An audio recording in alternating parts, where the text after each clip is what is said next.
Sex is a battlefield. Animals will go to every extreme to mate and ensure their survival. Without sex, a species is history. Its genes a dead end.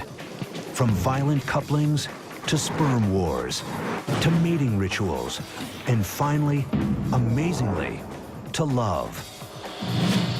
Sex drives evolution, and evolution drives sex. In nature, it really is all about sex.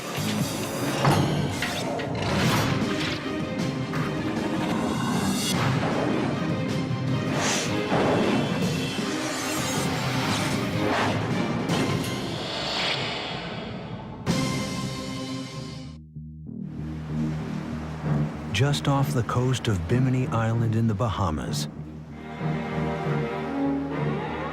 scientists are studying a marvel of evolution. Over millions of years, evolution has built the protruding jaw and razor-sharp teeth of the ocean's master predator. But sharks are more than just killing machines. They are pioneers of sex. 500 million years ago, sharks really invented what people would call sex. Sam Gruber has studied sharks for 45 years. People basically don't know much about sharks, and they think of them as the death fish from hell, but really they're highly, highly sophisticated, tremendous animals. In addition to complex navigation and communication systems, sharks were one of the first to develop a whole new way to have sex. May not look like very much, but it represents a huge evolutionary leap in reproductive behavior. If you look very closely, you'll see these two little finger-like projections, which are called claspers, are actually the penis of the male shark. 400 million years ago, sharks became one of the first vertebrates to evolve a penis. But they were hardly the last.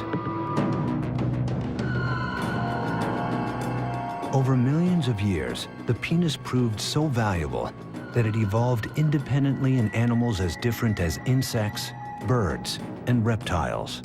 The penis is a good example of convergent evolution because it serves one purpose, but it's arisen in many different ways in a variety of organisms. But how did the penis become so vital? 700 million years ago, sharks, fish, and other vertebrates have yet to evolve. Sea life is instead comprised of simple, single-celled creatures. To pass on their genes, they don't have to partner up. They can reproduce by themselves. Reproduction before sex was all asexual. Asexual reproduction means that you just make copies of yourself and send them off into the environment. They have all of your genes and no one else's. Asexual reproduction does guarantee that 100% of an organism's genes are passed on. But on the evolutionary battlefield, this strategy has one serious flaw. When each and every creature shares the exact same genes, they also share the same genetic weak spots. Imagine that a virus shows up on the scene, and that virus attacks you if you have a very specific gene sequence in your DNA.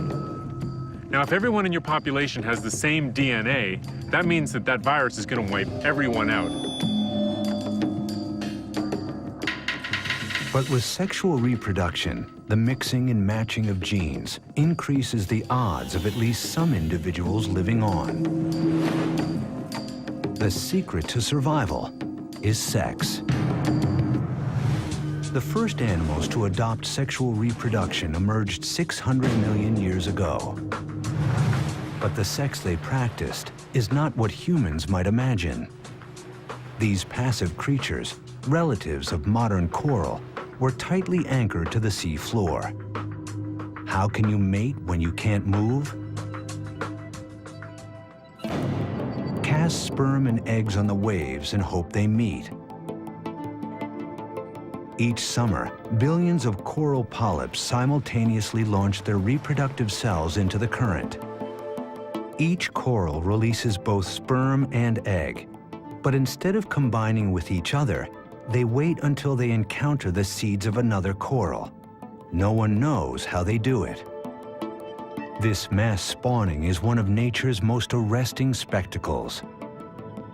But it evolved as a matter of survival. Mass spawning by corals could be called a defense mechanism. Having all of the eggs and sperm released at the same time allows some of the offspring to survive even when there are predators around. You swamp the predators, you produce so many that they can't all be eaten by those predators at that point in time. For stationary animals, casting DNA into the ocean may have been the only way to sexually reproduce. But a new class of creatures was about to evolve, and sex would evolve with them.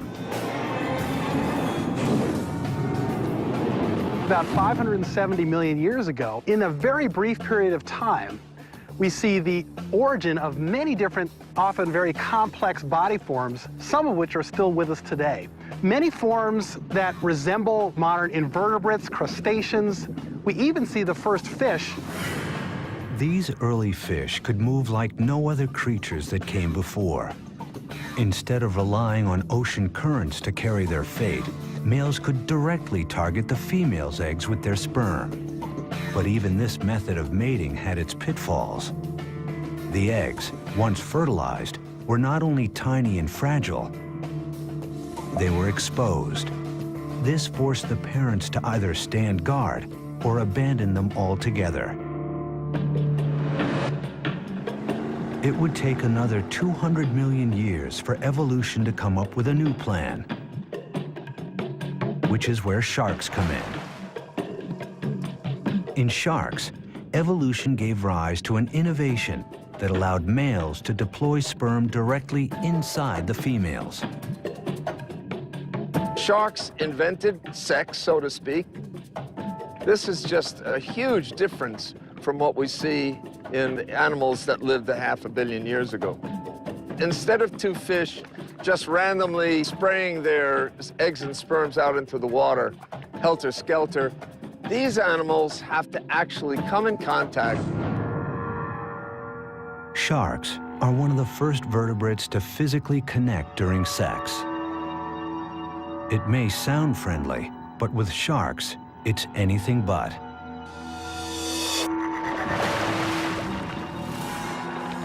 Cute guys, right? The male will bite her pectoral fin, her arm fin, and roll her over.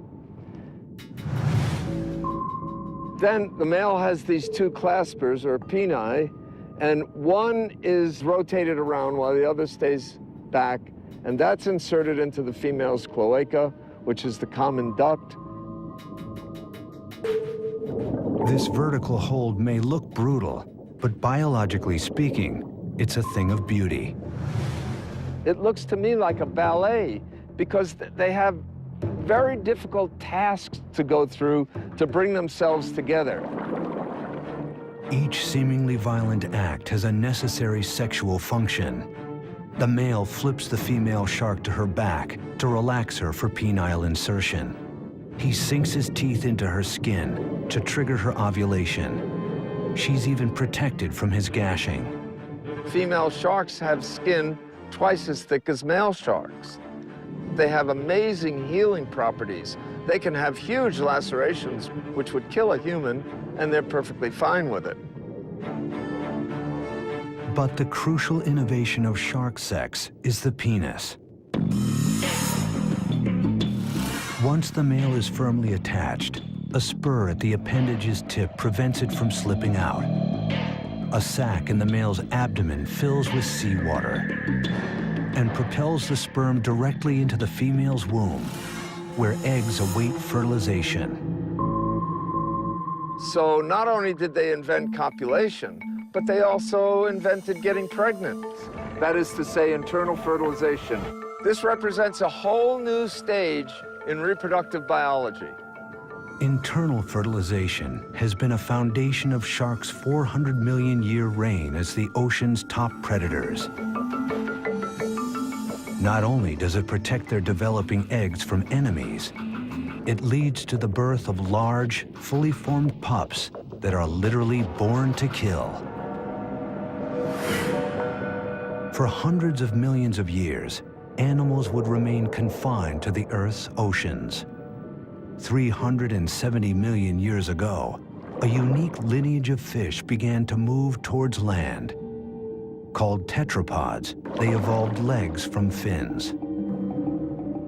In time, those legs became sturdy enough to let them move out of the water.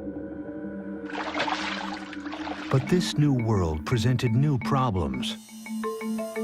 If you look around today, there are creatures that spend all their time on land. But to do that, you have to have a whole lot of tricks. You have to be able to lay eggs or give birth to live young. If you are laying eggs, your eggs have to be waterproof. The fish ancestors of tetrapods simply dropped sperm into the current to fertilize eggs. But that wouldn't work on land. So one group of tetrapods, the ancestor of reptiles and mammals, successfully changed their method of reproduction. As sharks had before them, reptiles developed internal fertilization. And then they went beyond, evolving an extraordinary adaptation to protect their young: the amniotic egg. This marvel of evolutionary engineering not only nourished the developing young within, its hard shell kept the egg from drying out. The amniotic egg gave reptiles the ability to conquer land, reproducing, spreading, and growing on a whole different scale. And for the dinosaurs, this scale would be a big problem. When you're 40 feet long and weigh 6 tons, how do you do it?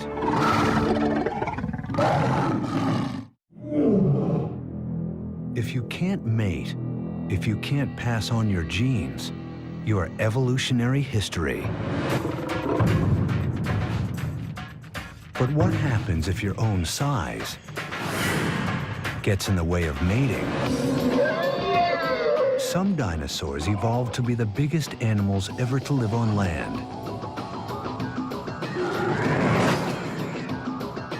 With dinosaurs like T-Rex topping out at more than 15 feet, sex gets complicated. And for all we know about dinosaurs, the details of their sex life remains a mystery. Imagine a 40-ton dinosaur trying to reproduce. Obviously, 2 of these behemoths would have had to get together, but exactly how they did so is still a huge question for paleontologists. Fossilized eggs are clear evidence that dinosaurs had intercourse and reproduced through internal fertilization like birds today. And the bones of dinosaurs are littered across all 7 continents, testament to creatures that dominated the Earth for 160 million years. Clearly, these enormous animals must have evolved an extremely successful method of mating. Paleontologist Ken Carpenter has puzzled for years over the mystery of dinosaur reproduction. It's a whole process of trying to understand what dinosaurs were like as living animals. They had to have been able to reproduce in order to be so successful for over 200 million years. How did the males and females get together? What made Carpenter's investigation difficult was that all he had was bones. No reproductive organs have survived the fossil record. To discover what dinosaur sex might have been like, Carpenter turned to a creative mix of comparative anatomy, physics, and deduction, starting with the dinosaur's reptile cousin, the crocodile. Male crocodiles have unique sex organs, not like the claspers of the shark, but not a penis as we humans know it either. Unlike humans, dogs, cats, they don't have this very long organ that sticks out all the time. It's actually a much smaller organ that's kept inside the body. Most of the time, the male's genitalia is kept inside a slit on his underbelly called the cloaca. During sex, however, muscles inside the cloaca contract, averting the animal's penis. Just 3 inches long in the 12-foot crocodile, the male must insert this tool into the female's cloaca to deposit his sperm. For creatures the size of dinosaurs, that would be like trying to stick a key in a lock by moving the whole building. Was it possible? To find the answer to that question, Carpenter turned to another present-day creature, one that shares the dinosaur's problem of how to fertilize an internal egg, despite its enormous size. The elephant. To reproduce, the male elephant rears up and leans on the female. But doing so puts a huge amount of weight on her back. Over time, this pressure causes permanent damage, creating small fractures in the female's backbones. If dinosaur sex took the same form, Carpenter should find similar fractures in their fossils. This vertebrae here comes from a duck-billed dinosaur. Possibly this breakage was due to the male climbing on top of a female during sex. Well, maybe, but we'd have to know what gender this vertebrae is. And if it's a male, it would mean one male trying to mate with another male. Maybe that's why dinosaurs became extinct. I don't know. But the elephant-like rear mount posed a more fundamental problem. The male would have climbed up, put his weight on her back. Could her bones have supported it? Elephants weigh up to 7 tons. But some dinosaurs weighed as much as 25 tons. Carpenter calculated the bone strength needed to withstand that much force and concluded that it was too much. The elephant way was out. Undeterred, Carpenter retraced his steps to crocodiles and alligators, creatures with a mating style that avoids load-bearing altogether. They've got the water to suspend them. It's almost like being in space. The male and females can basically rotate together. The male can stick his penis into the female's cloaca and interject sperm. So could dinosaurs have had sex underwater? Carpenter consulted the charts. There were no huge bodies of water, except in a very few places, which would mean then that dinosaurs would have to traipse for sometimes literally thousands of miles in order to have sex. That's an awful lot of work just for sex. Another dead end. Birds were next. They are the direct descendants of dinosaurs, and they lay eggs like dinosaurs. Could they copulate the same way? Birds do it basically as a bunch of quickies, mostly because they're trying to fly at the same time as they're trying to reproduce. The males will be fluttering their arms as they're trying to get up against the female. Birds' quick transfer of sperm, known as a cloacal kiss, would have its advantages for creatures as large as dinosaurs. But again, there are problems. Most dinosaurs don't have wings. And just as importantly, how could they do it with their massive armor in the way? The dinosaur's bony tail is heavy and rigid and not easily moved. The normal procedures of comparative anatomy had left Carpenter with a trail of false leads. Racking his brain for any idea that might work, Carpenter found one right at his feet: the household cat. And while cats are no more like dinosaurs than dogs are like lizards, Carpenter believes the cat's way would work for T-Rex. If the female lowers herself much like a cat, raises her rear end up, the tail would certainly go up in the air and would expose her sex organ to the male. And the male can then climb up there and grab her on her neck, and then they can go at it. In the feline position, with the female's head lowered and tail lifted, the problem of the male's enormous weight would be lifted off the female's back. At the same time, the position would allow easy access for the male. Carpenter's theory is the first to offer a workable answer to the mystery of dinosaur sex, and the first to explain how dinosaurs were able to reproduce their way into history as the unrivaled rulers of Earth for 160 million years. Dinosaurs were the largest animals to mate on land. Insects are some of the smallest. And in their tiny world, sex is a war story that's been going on for millions of years, with its own villains and heroes. You know, when it comes to looking at reproductive biology, you've got to say that cockroaches are a superstar.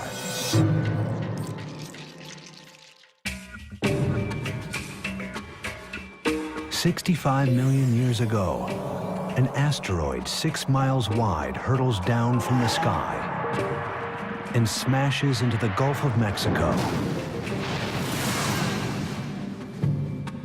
The impact signals the end of the dinosaur age. Their extinction claims half of all species, turning the Earth into a wasteland. But insects endure. How insects outsurvived so many other animals is still a mystery. Some scientists believe the asteroid's impact caused a temperature shift that put insects into hibernation. When they re-emerged, they flourished, developing new ways to reproduce at staggering rates. But in the insect world, sex is more than just reproducing. It's a battle of the sexes, a war over sperm. Sperm competition has been extremely important in the evolution and diversification of insects. Males are, of course, competing to make sure their sperm makes it into the female reproductive tract. At the same time, females are able to manipulate which sperm make it to successfully fertilize the egg. The female seeks multiple sexual partners, giving her offspring a diverse genetic portfolio and a greater chance at survival. But the male seeks to father all the offspring. The more paternity, the better the chances for his genes. What the male wants and the female needs are in conflict, and has spawned an evolutionary arms race, stretching the limits of evolution. A far cry from the shark's simple clasper, insects have evolved the widest variety of penis shapes on the planet. In one of the most shocking, the male damselfly's penis has sharp horns at the tip and spiky thorns down the side. If it looks like a scrub brush, there's a reason. The male uses his tool to scrape out the sperm of his rivals before depositing his own. This technique removes more than 90% of the existing sperm, virtually guaranteeing the offspring will be his. And the males of other insect species take even greater pains to guarantee a return on their deposit. There's a great strategy that some insects and also some mammals have come up with, which is called a copulatory plug.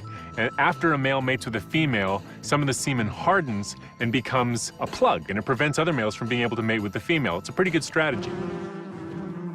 But honeybees take it a step further. Not just using a plug, they are the plug. Tens of thousands of male bees compete for the queen. Only one gets to mate with her. Think he's the lucky one? Think again. Upon reaching climax, his penis rips away from his body and becomes stuck inside the queen. He dies in order to lock his sperm inside her. But despite this ultimate sacrifice, female bees evolved a countermeasure, a way to pop out the plug, freeing the female to choose the sperm of another, maybe better mate. In bees, at least, females are winning the sexual arms race. But in other species, the males are taking the lead. In stick insects, males have gone beyond the removable plug, evolving into living chastity belts. They attach to their mates for weeks to prevent any other male from fertilizing her eggs. And the male love bug takes this strategy a radical step further. Once he locks his sex organ inside his partner's, he throws away the key. The male's commitment to the act is total. Once joined, he spends the rest of his life in the act of copulation. After the couple is through mating, he will die, to be dragged around by the female until she lays her eggs. Eggs all fathered by that single male.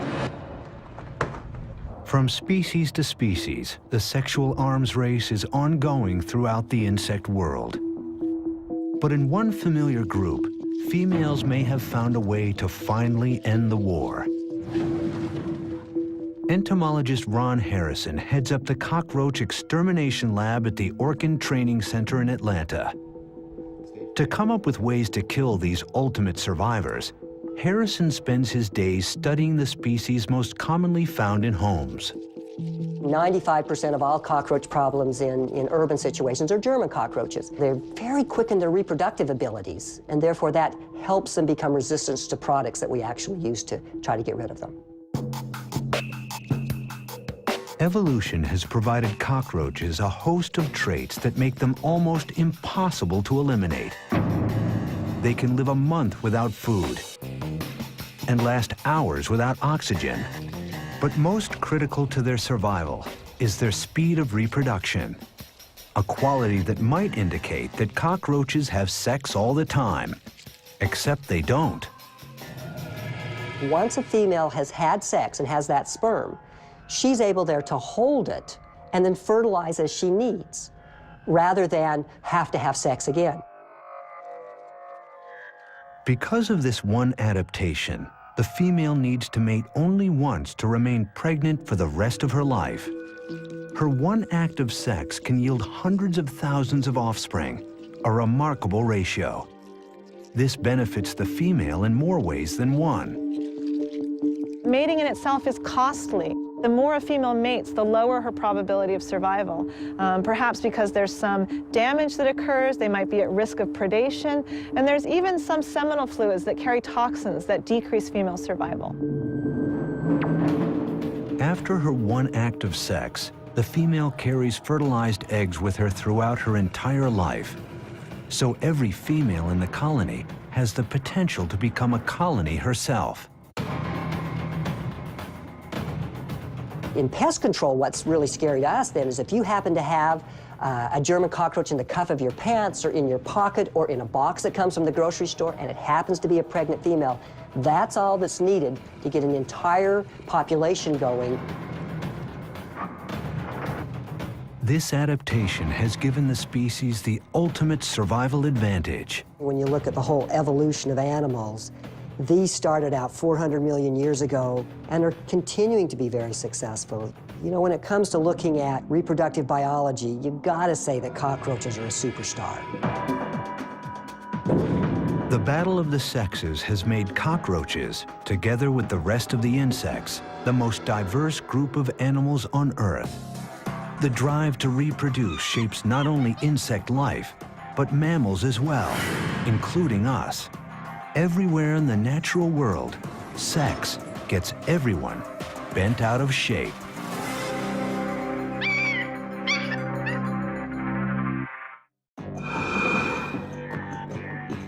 Animals will do anything to mate. The drive to pass on genes and ensure survival of the species is so strong that it causes evolutionary changes. This process is called sexual selection. It's a type of natural selection, but it's the kind of selection for the kind of traits that evolved not to survive another day, but to win at the mating game. To be successful, in evolutionary terms, your genes have to be in the next generation. As soon as you have sexual reproduction, what you're doing is going out into the environment and looking for other individuals that are doing well and trying to get some of their genes into your offspring. You need to assess how everybody in your population is doing in terms of their reproductive output.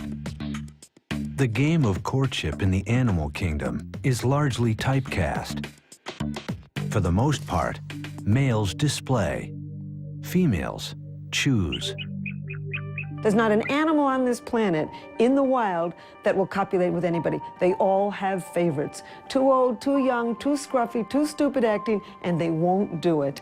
And for good reason, because an animal only has a few chances to pass their DNA on into tomorrow. And so they want to do it with the kind of individual that will really enable them to survive.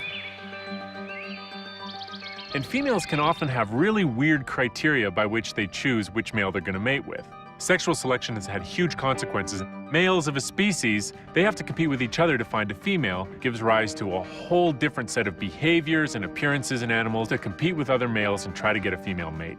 For example, a moose uses its antlers to fight other moose in order to win the opportunity to copulate with certain females. So there's two types of traits that evolve for sexual selection. One are traits simply to fight off members of your own gender, and others are traits to attract the opposite sex. The pressures of sexual selection worked on the male stalk-eyed fly to compete for the largest eye stalk, on the male finch to sing and to show red, on the rhinoceros beetle to grow massive fighting horns, on the male lion to grow his mane, and on the male giraffe to grow a powerful long neck. Some forms of sexual selection can actually drive species extinct because the traits that females prefer are so elaborate that they actually get in the way of day-to-day lives of males. Take the case of the Irish elk, the ancient cousin of Europe's fallow deer. Females really liked big antlers, and so over time, males with large antlers were selected over males with smaller antlers. Over progressive generations, the average size of antlers in the population got bigger and bigger and bigger and bigger. Eventually, the antlers got so big that they were at the very limit of what an animal can sustain and still survive in its environment. And ultimately, the Irish elk went extinct, and a lot of people think that it went extinct because its antlers were just too big. But even after the rams have butt heads and the mating has begun, in some species, the female has more work to do to be sure the goods are delivered. The female or the male approach each other, then the male mounts the female. After 1-2 seconds, the female starts calling. German primatologist Dana Pfefferle works with a unique group of wild macaques who live atop the Rock of Gibraltar. She came here to investigate the mystery of why female macaques cry out so loudly during sex. Over 2 mating seasons, she recorded the macaques,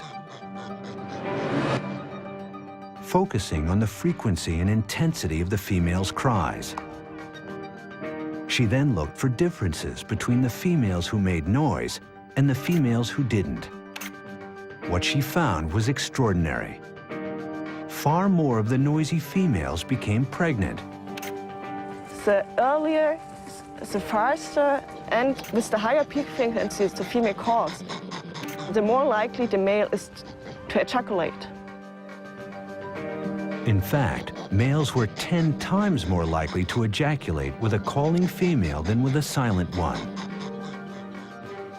Pfefferle concluded that the females evolved the loud sex noises in a clear case of sexual selection. The noises increase the odds of bearing young. They're screaming and shouting for a reason. If he doesn't ejaculate, then what's going to happen is she's not going to conceive. So what she's got to do is she's got to encourage him. Eric Shaw has spent years closely observing the Gibraltar macaques, who are known for one thing: sex. They have sex on average once an hour, and they have evolved to use it for social purposes. Kevin. No, but we've got free-ranging primates here that we know have been here for 300 years. I know. Stop panicking. There's a lot of questions that they can answer for us. Be it a question of how to feed them, or be it a question of sex. For these primates, sex is part of how the community communicates and bonds. They use their sexuality in a lot of ways like we do, I suppose. You had a male and a female here, and he threatened her because you're a little bit too close to my food. To stop the threat, she presents herself. In other words, take me, I'm yours.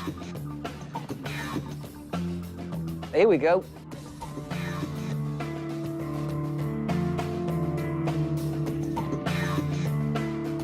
That was sheer, total submission and passiveness. She presented herself, I'm not a threat. He decided to go all the way this time and accept her submission. And now there's peace in the world. The macaque community needs order to keep their elaborate social network intact. There are little families within families, you know. One female will have 5 children over here, another will have 4 over there, but they need this protection, they need this cohesion, they need to move as a troop. With primates like macaques, sex moves beyond its primary function and is put to many different uses. The scientists call these behaviors sexual currency. Primates have developed sexual reproduction to an elaborate art. No longer is it just a physical coming together with no consequences other than reproduction. Now it's the fulcrum of many different aspects of primate societies. A lot of the primates will exchange food for sex, express power with their sexuality, express friendship with their sexuality. Sex is a very powerful exchange mechanism. The mix of sex for reproduction and social purposes evolved by primates like the macaque set the stage for the human sexuality that was to come. Humans would add one more most unusual layer to the evolution of sex. Human beings began to emerge as distinct from our primate cousins just a few million years ago. When our ancestors came down out of the trees and began to stand up on 2 feet instead of 4, they also changed some of their sexual anatomy. Helen Fisher studies the evolution of human sex. The female vaginal canal is no longer tipped backwards the way it is among chimpanzees. It evolved to move somewhat forward, probably for easier access during the missionary position. As the female's anatomy changed, so did the male's. The penis had to reach deeper into the female's body, so it evolved to become significantly larger. Today, humans have the biggest penis of any primate and the most highly developed brain. I think that human beings made their biggest leap in terms of sexuality with the evolution of the brain. Over time, the human brain grew large, so large that its hard skull became a threat to successful reproduction. At some point during human evolution, we began to not only to stand up on 2 feet instead of 4, but the brain got to be too large for the birth canal. At that point, women began to have to bear their babies sooner so that they could get out of the birth canal. No one knows how long the first human mothers carried their young. But we do know that today, a 21-month pregnancy would be necessary for a human baby to be born as fully developed as a newborn chimp. With every human born essentially premature, family bonds became a necessity for survival of the species. And that necessity, argues Fisher, explains the mystery of love. As we evolved babies that would have a very long childhood and even adolescence, we began to need to sustain a partnership with somebody long-term. And thus we see the evolution of these romantic love and deep attachment to a partner. Fisher studies the specific areas of the brain involved in sex and love. Inside an MRI machine, subjects are directed to think about their lover by looking at his or her photograph. As they do, their MRI lights up with regions of intense activity. An entire brain system devoted to love. About 2 million years ago, we began to build this very large cortex. And then suddenly, sex and mind became interconnected. These brain systems for the sex drive and for romantic love are woven deep into primitive parts of the human brain. Humans forever changed sex with the evolution of love. And now, humans are going a step further, taking our evolution into our own hands and separating it from the act of sex. Sex has become futuristic. There's all kinds of ways now to basically bypass sex. We can clone individuals in a petri dish. There's all sorts of ways to fertilize individuals without engaging in intercourse. What is occurring today is that biology is beginning to manipulate those processes to alter its own self and to take control of its own future evolution. So it's becoming a very conscious thing, and 100 years, 200 years from now, as we move forward, the process of human evolution is going to be directed by human choice. Gregory Stock is a biophysicist and the author of a book entitled Redesigning Humans. He is an advocate of human genetic engineering. And I could see a time when it's viewed as just kind of careless to conceive of children by the old ways, where it's just some random meeting of egg and sperm. How could you be so careless about something as important as a child? Stock believes the logical first step will be genetic screening, a process in which couples will be able to bring their sperm and egg together in the lab to generate multiple embryos. Then pick the one with the most desirable traits. So I think it'll be the parents will make choices about their children that are a little bit different from themselves, but really resonate with their own personalities. If they're really outgoing, they'll want children that are outgoing. If they're really conscious about their own intelligence, they'll choose kids that have a little leg up in that realm. If they're really athletic, they're going to want an athlete. And I see an enormous diversity as we go out into the future. We already are living in the age of engineered reproduction. The first so-called test tube baby is now in her 30s. Successfully cloned animals include the mouse, sheep, cattle, cat, horse, and chimp. Theoretically, the technology to clone humans exists, but hasn't yet been used. For Stock, a future of engineered humanity would simply be a new phase in evolution, consciousness having evolved to the point where it can chart its own future. As you begin to have meaningful choices, things that can be done that people consider to be of value, for instance, a genetic screening so that you can be absolutely certain that your child is going to be very, very healthy, then I think you're going to get these technologies used in a very, very broad fashion. Natural selection has made some bad choices in the past. An awful lot of people have very bad backs. They've got bad shoulders. They pull out various parts of the body because it's not yet perfectly evolved. And if we could make some changes in selection so that we get rid of genetic diseases, it would be an improvement. As humans move to take the reins of their own reproductive evolution, a vital debate has begun. Genetic engineering in humans is a very risky activity. The problem is that by introducing variation, we might not know what all the consequences will be. We may insert a gene that we think causes one effect, but in fact it will cause other effects and disrupt the normal functioning of our chromosomes. Of course there are going to be problems. There are always problems with using technology, especially potent technology. But that doesn't mean we shouldn't go there. It's going to be a very messy, a very chaotic, a very unpredictable process. And to me, it's just the next stage of evolution. Taken to its logical extreme, in the future, the act of sex may have no place in human life at all. But for most scientists, the thought that the human animal would drop a behavior that is the product of millions of years of evolution is highly remote. Genetic engineering is far from the end of sexual reproduction. We're far from evolving beyond sex. I don't think that's ever going to happen.